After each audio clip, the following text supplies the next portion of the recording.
Hello student, class 12 chapter number 3 electrochemistry में सबसे पहला टॉपिक है वैद्युत रासायनिक सेल, इलेक्ट्रोकेमिकल सेल्स। वैद्युत रासायनिक सेल होते क्या हैं? वैद्युत रासायनिक सेल एक ऐसा सिस्टम है, एक ऐसा तंत्र है, एक ऐसी युक्ति है जो रासायनिक ऊर्जा को वैद्युत ऊर्जा में बदल देती है। इसे गैल्वनी या बेल्टियर सेल के नाम से भी जाना जाता है। अब यहाँ पे आपको दिखाया जा रहा है, ये है आपका वैद्युत रासायनिक सेल। वैद्युत रासायनिक सेल में दो अलग अलग इलेक्ट्रोड होते हैं, अलग अलग धातुओं के। दोनों अपने अपने धातु के लवणीय विलयन में घुले होते हैं, मिले होते हैं और इन्हें परस्पर एक वायर से जोड़ दिया जाता है। अब यहाँ पे इन दोनों के बीच में एक सेतु रख दिया जाता है जिसको लवण सेतु बोलते हैं। ये स्वयं इस विलयन में नहीं घुलते हैं, ये काम केवल इतना करते हैं कि इनके मध्य एक ब्रिज का निर्माण करते हैं। परस्पर अलग अलग इलेक्ट्रोडों पर अलग अलग अभिक्रियाएं होंगी। जिंक की इलेक्ट्रोड को जिंक सल्फेट के विलयन में डुबोने पर इस पर एक विभव उत्पन्न हो जाता है। इसी प्रकार से कॉपर की छड़ को कॉपर के विलयन में डुबोने पर, कॉपर सल्फेट के विलयन में डुबोने पर इस पर भी एक इलेक्ट्रोड विभव प्राप्त होता है। दोनों विभवों में अंतर होता है।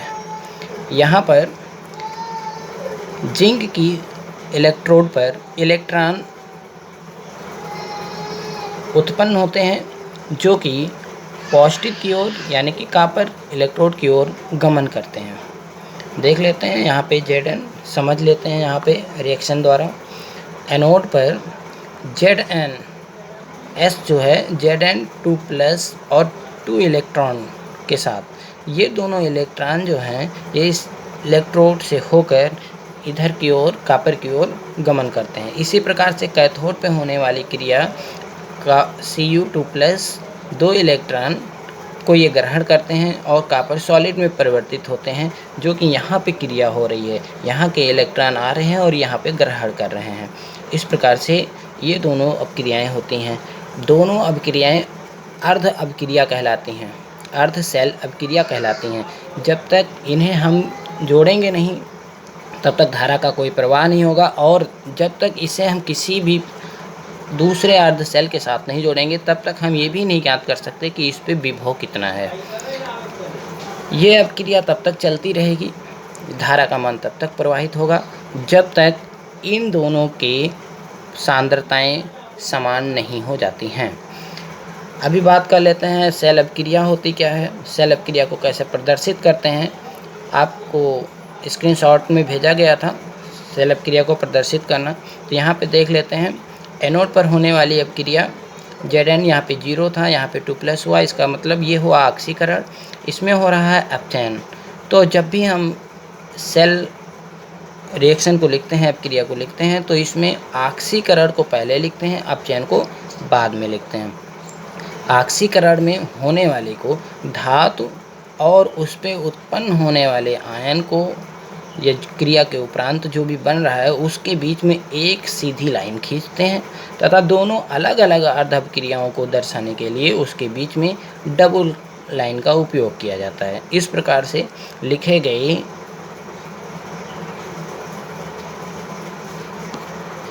अभिक्रिया को हम कहते हैं सेल रिएक्शन।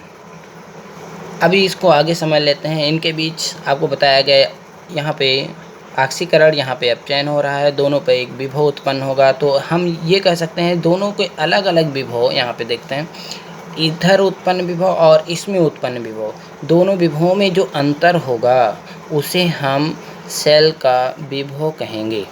दोनों विभवों में जो अंतर होता है उसको हम सेल का विभव कहते हैं, जो कि बैटरियों पर या सेल में लिखा होता है 12 वोल्ट, 13 वोल्ट या 12 वोल्ट, 1.5 वोल्ट, 2 वोल्ट जो बैटरियाँ आती हैं उस पर लिखा होता है। तो यहाँ पे अब सेल के अगर हम विभव की बात करते हैं तो वो होगा विभव राइट और राइट आपका ये है और माइनस करके लेफ़्ट, यानी कि दोनों में विभवों में जो अंतर हो रहा है, जैसे आप कापर के विभव में जो है और कापर की विभव से अगर हम जिंक की इलेक्ट्रोड के विभव को घटा दें तो हमें सेल का विभव प्राप्त होगा।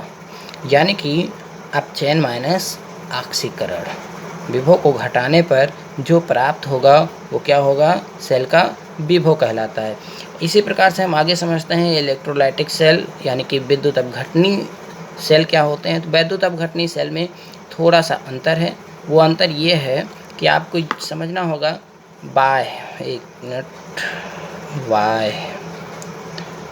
ये बाह्य विभव की बात करते हैं। अगर बैटरी में यहाँ पर देखते हैं, ये है आपका विद्युत रासायनिक सेल, इसमें धारा का मान जो है ये जिंक कैथोड से होकर कापर कैथोड, जिंक इलेक्ट्रोड से होकर कापर इलेक्ट्रोड की ओर गमन कर रहा है। इसका जो बाह्य विभव है वो 1.1 वोल्ट से कम है। जब बाह्य विभव का मान 1.1 वोल्ट के बराबर होगा, 1.1 वोल्ट के बराबर होगा तो इसमें धारा का मान 0 हो जाएगा।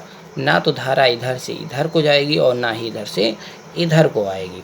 लेकिन जब बाह्य विभव का मान हम 1.1 वोल्ट से अधिक कर देते हैं, यानी कि हम बाहर से विद्युत धारा प्रवाहित कर दें, बाहर से विद्युत धारा यानी कि जैसे लाइट बिजली लगा के आप स्विच ऑन कर दें, तो उसमें जो धारा का मान होगा वो बाह्य जो विभव होगा वो 1.1 वोल्ट से अधिक हो जाएगा।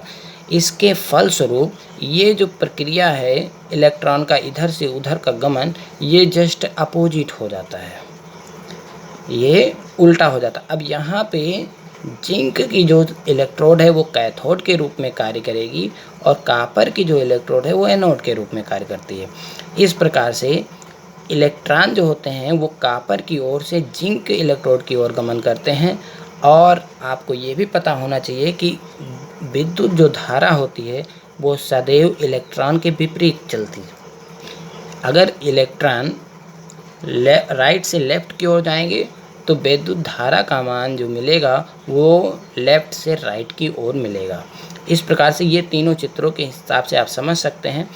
अब इस सेल को, चित्र नंबर 3 सेल को विद्युत अपघटनी सेल कहेंगे, क्योंकि इसमें दोनों प्रक्रियाएं होती हैं, रासायनिक ऊर्जा का विद्युत ऊर्जा में और विद्युत ऊर्जा का रासायनिक ऊर्जा में परिवर्तन होता है। इसको कहते हैं विद्युत अपघटनी सेल।